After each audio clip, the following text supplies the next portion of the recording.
You know what? I've got a question for you. Or should I say, I have a question for you. Which one sounds better? Or are they both okay? Let's find out. Welcome to another Happy English podcast coming to you from New York City. And here's your English teacher, Michael. All right, thank you, John, and thanks, everyone. It's Michael here from Happy English, and I help people speak English better. And this is Happy English Podcast, episode 886. Have got versus have. What's the difference? Thanks for tuning in. And welcome back to the Happy English Podcast. So here's the deal. This question came up recently in a lesson. Michael, what's the difference between have got and just have? That's actually a great question. And the truth is, for many English learners, have got can be a little confusing. I mean, we've got I have a dog and I've got a dog. And both are correct? What's going on here? Well, today, we're going to break it all down. Grammar, style, and how we really use this in the real world, so you'll know exactly how and when to use have and have got. Let's get into it. What do have and have got mean? Basically, both have and have got mean exactly the same thing when we're talking about three things: possession, relationships, and characteristics. For example, possession, like I have a car, has the same meaning as I have got a car.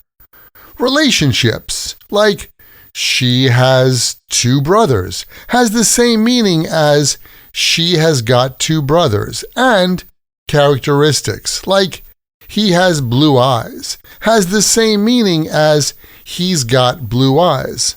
So let me say that again. Have and have got mean the same thing here. I have a dog and I've got a dog are both perfectly fine. They both mean I own a dog. So what's the difference? Well, here's where things get interesting. Have is neutral. You can use have in any situation: formal, casual, business, writing, whatever. But have got, that's a little more casual and mostly used in spoken English. Think of have got like a shortcut that native speakers love to use in conversation. And this love of have got usually happens in the contracted form, like I've got, you've got, she's got, we've got. Like Houston, we've got a problem. And Alice is married and she's got 2 kids in college. And I've got no time for that meeting they want to have tomorrow.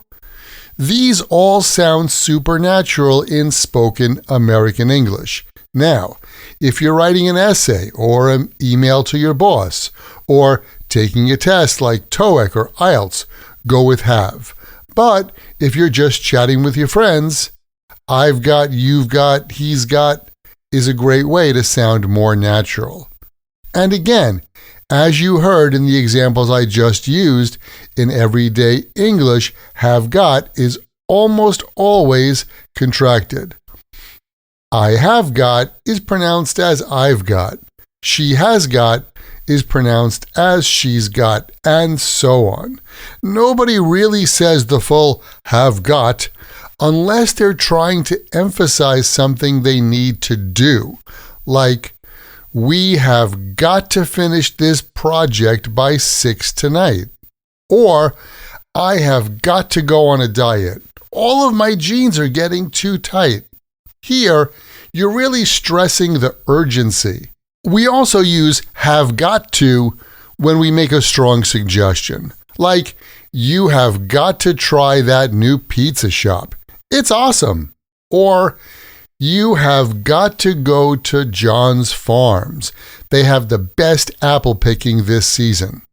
Otherwise, in everyday speech, it's I've got so much to do, or he's got 2 interviews this week.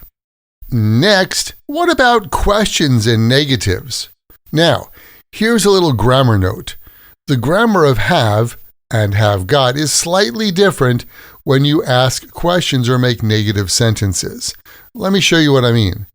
In American English, the more common and natural sounding question is, do you have a pen?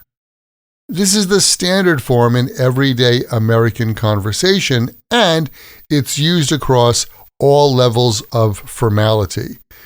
Do you have the time? Does she have any time for a meeting tomorrow?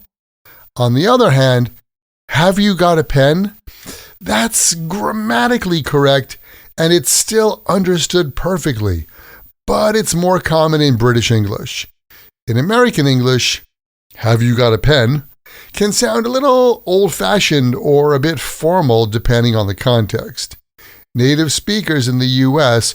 are much more likely to ask like this, do you have a pen? Or, you got a pen? Which is very casual. And it's the same with negative sentences. I don't have any change is more common in American English than I haven't got any change. And speaking of American English, let's look at gotta. Gotta is the relaxed pronunciation of have got to. Instead of saying, I've got to finish this project by 5, we say, I gotta finish this project by 5. Or, we gotta leave soon. Our train's at 7. Or, you gotta try this cake. It's amazing. Okay, let's recap. Have got and have mean the same thing when talking about possession, relationships, or characteristics. The contracted form of have got is more casual and common in spoken English, like, I've got a lot of homework to do. We use have got to when we want to emphasize what we need to do, like, I have got to get my hair cut this week. We also use have got to when we make a strong suggestion, like, you have got to check out the new album by Stella Cole. She's amazing. We prefer asking with do or does, like, do you have a pen? And gotta is the most casual form, like, I gotta end this podcast soon. So, here's your challenge. Try using have got, or gotta in your own English this week. Say something like, I've got a lot on my plate today, or I gotta spend more time learning English. And hey, if you want to practice the English from this and all of my podcasts with me and a group of other awesome English learners, come check out my Podcast Learners Study Group. We meet once a week and go over the language from these podcast lessons together. It's a great way to build confidence and improve your speaking. Just check the link where you are listening to this podcast right now, or visit myhappyenglish.com and choose podcast lesson 886 for more info. Thanks for listening. And remember, learning another language is not easy, but it's not impossible. And I'm here to help you on your journey. This podcast was brought to you by Happy English. Please visit myhappyenglish.com. Show your support for Happy English by leaving us a review. Get English, get happy, Happy English.